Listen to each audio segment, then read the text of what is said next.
What do you want to do with this now? I mean, what do you... Introduce yourself, please. Well, what Your is name and your date of birth. Oh, see, what's the date of my birthday? Come on, Uncle Ray. I was born September 18th, 1920. That makes me 93 years old. And you want to know about the service? Well, you are my uncle, and you did serve in World War II, isn't that correct? Yeah. Okay. So where did you serve? Where did I serve? Yes. Well, I joined right after Pearl Harbor. I was in college, and at the end of the first year in college, I signed up to go into the service. What year was that? 42? About 42, yeah. And then I was trained to be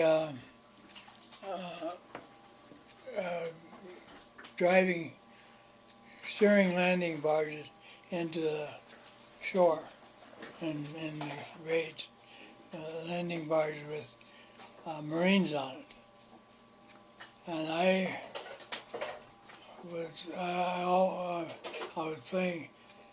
played football in high school, and when I got in college, I signed up for that too. And when I got in Government Island, Alameda, California, I decided to see how they had a football team there. The Coast Guard. And that's what I signed up for. And I got acquainted with the coach and wanted to find out all the things, because I was training to be a teacher. Let me ask you something. When you were in service, you were in Navy? Coast Guard. Oh, Coast Guard. Yeah. which is part of the Navy at that time. Well, a friend of mine and I had decided that we'd go in the Coast Guard. And that's where they were training us for landing barges. And Could you swim? huh? Could you swim? Oh yeah, I just love swimming. I'm teasing. I'm teasing you. Yeah. Those guys that were on these landing barges, LSTs, maybe something like that. Ellen Crafts. Ellen Craft, Yeah. those. Did you call them jarheads then? Call 'em what? Jarheads. No. What? Definitely not. You know what a jarhead is? Not really. A nickname for the Marines. I assumed that, but they never called them that there. That's what we always called ourselves. Yeah. Were you in the Marines? Yeah. Oh. Yeah, no, we never called them that. Probably didn't call them late for dinner either. No. No. Anyway, I was talking to the coach, and we got really good acquainted, real good coach, and I got well acquainted with him. And then one time he was short a couple of guys on the other team to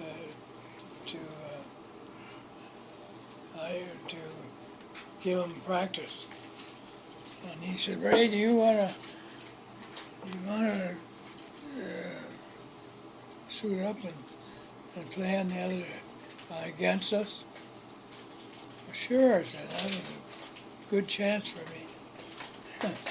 And here in the game, one time I was playing halfback. One time a big Irish guy was, boy, he came through the line, he came down, he jumped over a guy coming down. I went to tackle him, and I moved a little bit. He moved. He hit me on the shoulder, pushed my shoulder down, and I was out of commission there for. So they had to bring me into the infirmary, and I never heard such kind of talk Language. that the doctor gave when this intern brought me into the hospital. My arm was sticking straight out, and he went to push my arm down. Did that ever hurt? And I kind of groaned a little bit, and the doctor gave a series of explanations that I've never heard before. And he just gave it to that intern for pushing that down, my arm down, to get through the door. And well, I was out in the infirmary then for about a week, and I had to leave that, and I was in a splint. My arm was tied up for a while after that, and so then they transferred me to aboard a ship in the Walnut in Hawaiian Islands. Excuse me. And that was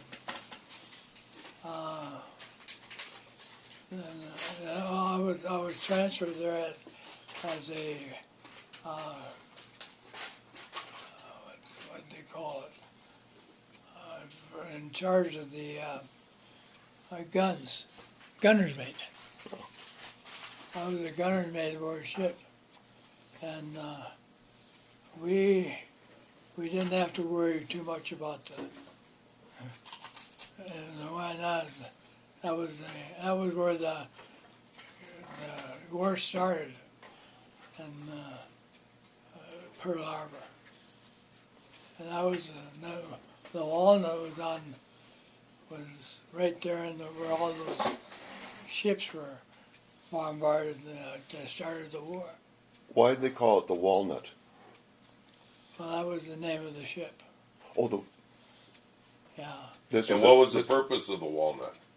The purpose for the Walnut was taking care of the buoys. All around the Hawaiian Islands, there's Buoys. Buoys. They are really keeps the ships off of the rocks. traffic control. Yeah, it really all the bellboys, the bell Buoys, yeah. buoys are the main ones. They keep kind of shifting and alarm, but they all the people, the people that are them, what do you call them? The captains of the ships. When they come to the Hawaiian Islands, they go by these bellboys, and they're always shifting and they're rocking all the time. And they have about 2 or 3 big, heavy anchors, or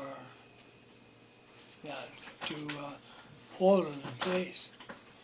and if after a little while or a time, those dampers wear off from going back and forth all the time, day and night, and they have to have somebody look at them, check them, to see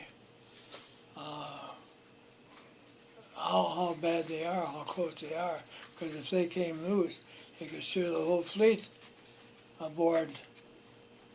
The captains of the ships would be, of the fleet, would be responsible for that whole fleet. And that's what the Walnut did, is to check these? Is that The Walnut, we did all the checking.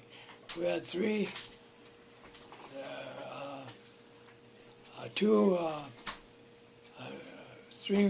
millimeter 3-inch guns, one fore and one aft, and that's all us. Three guys, one was in charge of us, and we had two sailors. I was a first class sailor when I was aboard there, and I had one guy under me, and we had a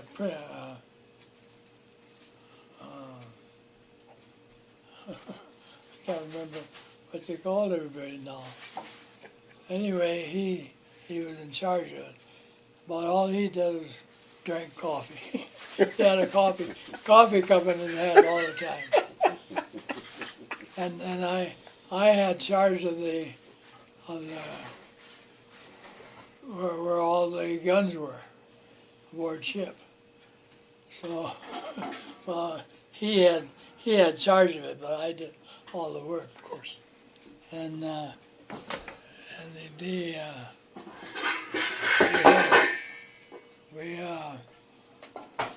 our ship was we had good times, and it's pretty good crew. But there was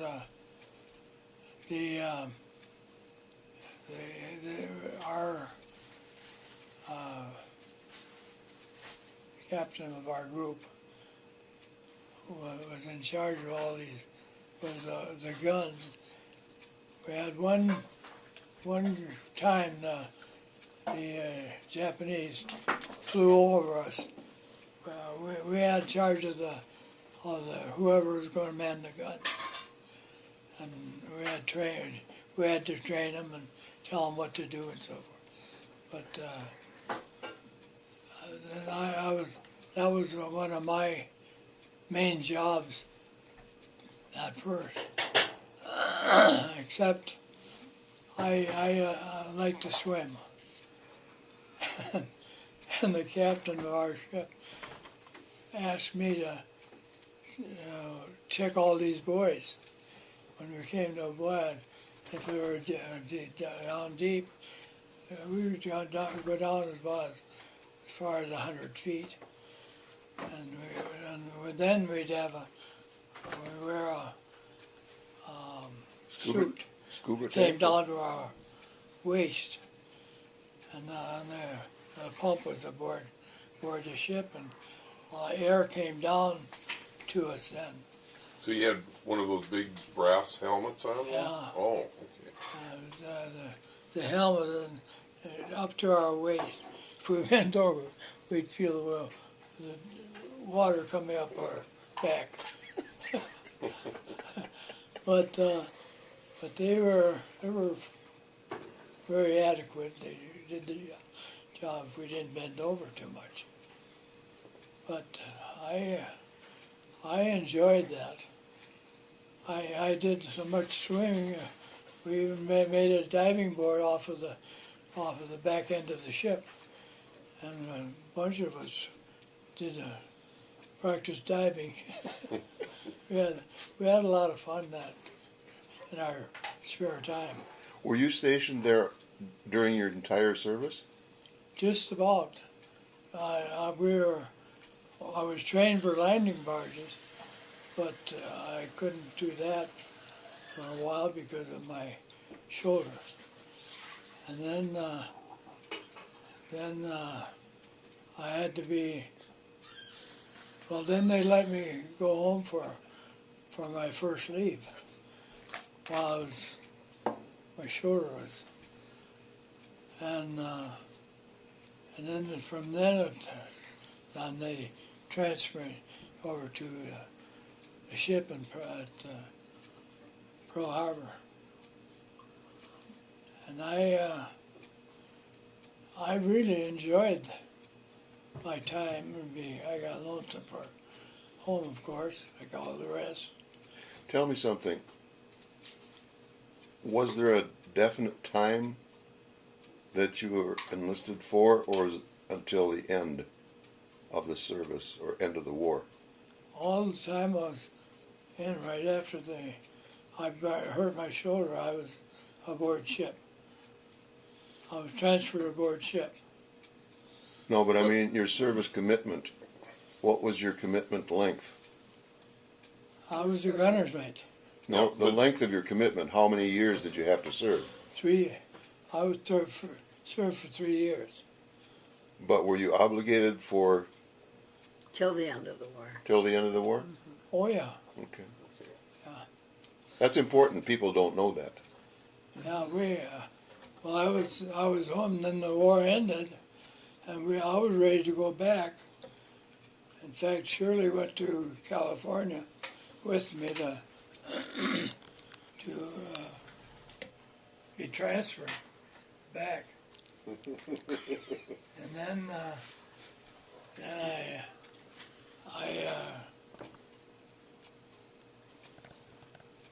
They found out he was married, and then he didn't have to go when he was then when discharged. I found out that people that was married and have their obligations at home, they didn't have to go back. I found that out, and I checked with the guy where I was supposed to go back, and asked him, I said, is this true that if we're married, my wife was with me, so he could see that. And I got to go home then, and we stayed in California for a while. I worked in a canning factory. Did you marry Shirley while you were in service? Is that No, right? I was still signed up, yeah. No. Yeah, it was during the leave you came home, got married, Got and went married, back to yeah, California, right? Right. Now, during that time, Dad, at one time you were being the gunner's mate. You were in control of the machine gun on board the Walnut, right? Now, wasn't there someone that came on board for a publicity shot? I know we got pictures. We had 4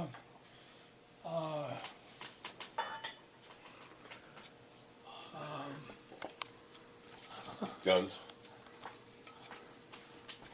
what was that? 50 calibers. 20 meter caliber Oh, okay. machine guns. And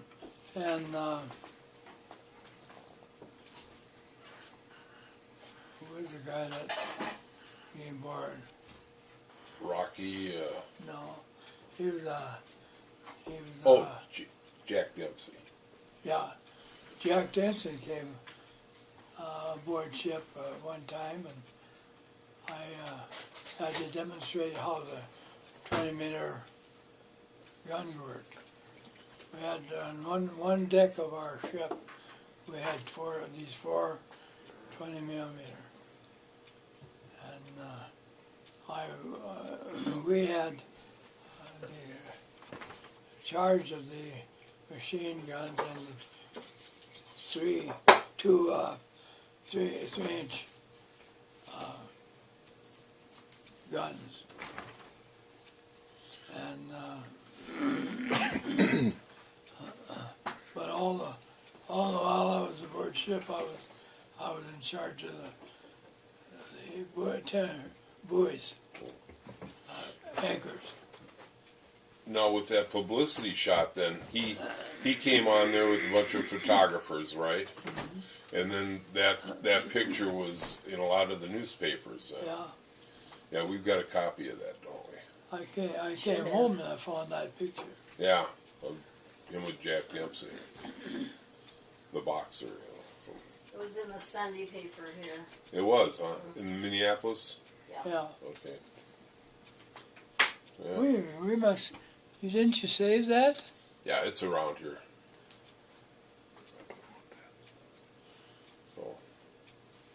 So you say that you didn't have to go with your regular guys that you trained with on these landing crafts, right? And those guys ultimately went out and they piloted these landing crafts to Okinawa and Well, there was an island while I was on this training. While I was in the hospital, my group, landing craft group, went to an island yeah. where the Japanese were on. We didn't think they knew it, but they did. And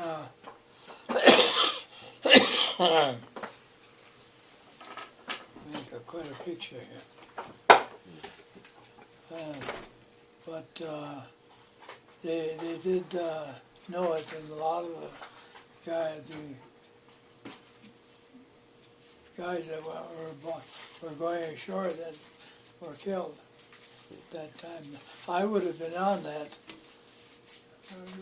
steering one of those landing crafts ashore, and I think God had something to do with it. Because I wasn't there when they did that, and after that, I was transferred to the Walnut. Yeah. And I had a lot of experiences in my swimming, checking these buoys. I had to dodge some of the fish that what's this bad fish? Sharks, barracudas. Yeah, sharks. I dodged some of them. They were swimming around behind rocks or something like that. I had to dodge away from it. But they didn't seem to be too vicious then. I guess they had plenty of stuff to eat. Then when you were in Hawaii, you stayed at the barracks then? I stayed aboard ship. Well, I mean, when you weren't on board ship, then you'd be at the barracks, huh? I was on ship All the time? Oh, yeah. Oh, is that right? I was stationed on the ship. Yeah. And we had a good association group. Enjoyed it. When did you muster out? When did you get released? Well, when the war was over, I was home on leave. The war wasn't going much then, but when the war was over, when I was coming back to go on board a ship again. Okay, so the war was over when you got married, though, right? Yeah. Yeah, so that was in August of 49. I mean, 45. Yeah. Okay. Actually, Dad and Aunt Doris were out fishing, and I heard it, and I yelled out to the lake. Is that right? Right out in front of the Yeah. cabin here. I mean, the farmhouse. Huh? Yeah. Huh. Ray, tell us about your family. You married Shirley. She's my aunt. Yeah. And you've got children. Talk about your children. He doesn't know. Don't say that. You might want to talk about a more pleasant subject. Well, Something he knows First, about. just tell us your children's names. the first one we had was Nancy. Her name was McGill. She called herself Lil. And everyone knew her as Nancy. Inside joke. I guess. Tell you No, later. during this time, Mom, why don't you sit next? What? Why don't you sit right in there? Yeah. We hear your voice, but we don't see your face enough. Dad, why don't Over you here. slide over a little bit? Get Go in the there, other Shirley. way, Dad. Come this way, Mom. You can... That's enough. Well, apparently not enough.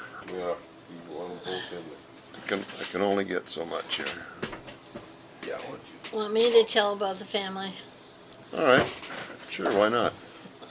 Okay, first of all, where did you get married? Cambridge Lutheran Church. Yeah. And On a Wednesday. Wednesday? He got home on a weekend, Yeah. and we couldn't do it that fast. So, and we didn't want to wait till the whole next weekend, so we got married on a Wednesday. Nobody else has ever done that. That's too good. That's too good. And on your honeymoon, you went out to... Well, we went up north, not very far because there was gas rationing. And we got to a lake, and it was okay, but the Which lake was that? The lake was green, up along Pine City or something like that.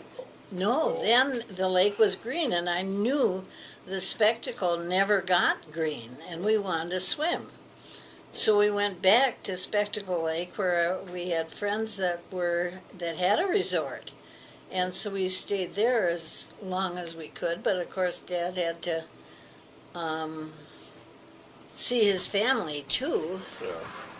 And so then we came back to Grandy and to Excelsior to see the families. And then went to California, and they were going to send him overseas again, or aboard ship. And then he made a note that he was married. So then they mustered him out. And it was sometime between September and December, and we knew he was going back to school, and so we got jobs in California and stayed there as long as we could to get back to St. Cloud to be there for the winter quarter. Now, if he hadn't been mustered out, would you have gone with him over to Hawaii and stayed there? No, You would have stayed in... It would not have been possible because he was aboard ship. Yeah. No, but I got a job, and then he got a job too for a short time, so that we could get back to Camp. What did you do? What was your job? I worked in Travelers Insurance, and Ray worked at a vegetable canning factory. Just out of San Francisco then? Yeah. Now, while you were in San Oakland even. Francisco, you made many friends then, right? Oh yeah. Our, Yeah, Ray was very active in a Baptist church there. And then the people that in that Baptist church just almost full time took care of servicemen. They were so good and so kind, you know, it was a home away from home. That was good. we stayed with that family, the Waltons, Mom and Pop Watsons. Watsons, Right. and they took care of about eight servicemen all the time. And we had vacations with them even, No. with all 8 of us. she was so wonderful. She had all kinds of wild pajamas for the guys to wear when they were staying there at night. And that was so nice for them to just get out of service clothes. And she had them helping her too, because it was a lot of work for her to have all these guys in her home. And her own kids were 2 teenagers in high school. And I remember back in the 60s, whenever we go to California, we'd stay with Mom and Pop Watson. And I remember Mom Watson coming out and visiting us in St. Louis Park years later and spending time with her. And I also remember every Sunday there'd be waffles with whipped cream stacked high on those things. And her Rocky Road candy. And then the church would have a picnic in the sun. First of all, they'd have a potluck right after church, and then they'd have a picnic, and they'd all play ball, and then they'd go back to church at night. Yeah. And many of the servicemen were converted through that wonderful hospitality that they enjoyed while they were in the service. Sure, it made our We had time in the friends. service real nice. They were just like our parents while we were in the service. Yeah.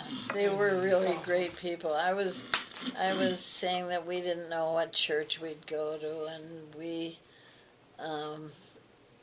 were looking around, and she reminded me, of course, you're not going to find a perfect church, especially once you get there. It's not going to be perfect.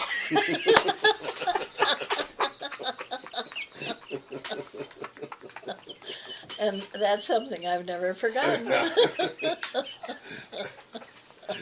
know you reminded me of that a few times.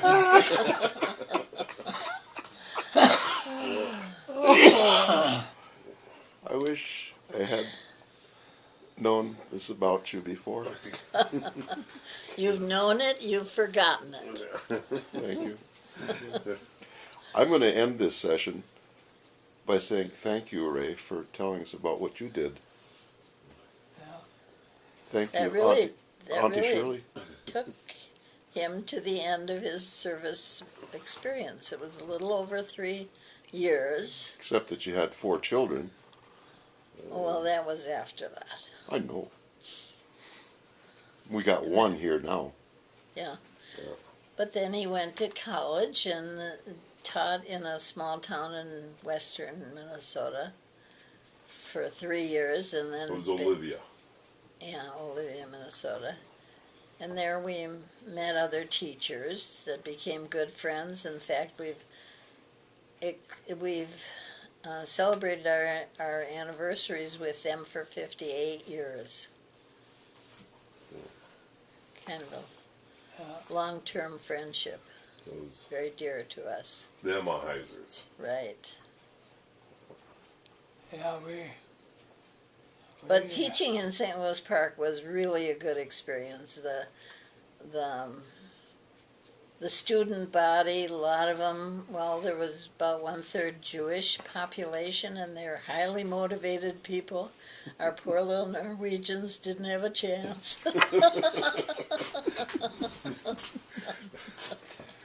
Yeah. There's a fella in Cambridge who owns what used to be the People's State Bank on the corner across from the Yeah, post office. there's still the People's State Bank, but they're just not in that spot anymore. Right. He owns the building. Oh, All right. And he graduated from St. Louis Park. oh, really? But it was a couple years after you moved from St. Louis Park, I believe. He taught there from 51 to 80. And this fella graduated in 83. Oh, okay. But he may have been in one of your classes. He could have, because he had junior high That's correct. most of the time. I'm going to turn off this camera Okay. and drink some water.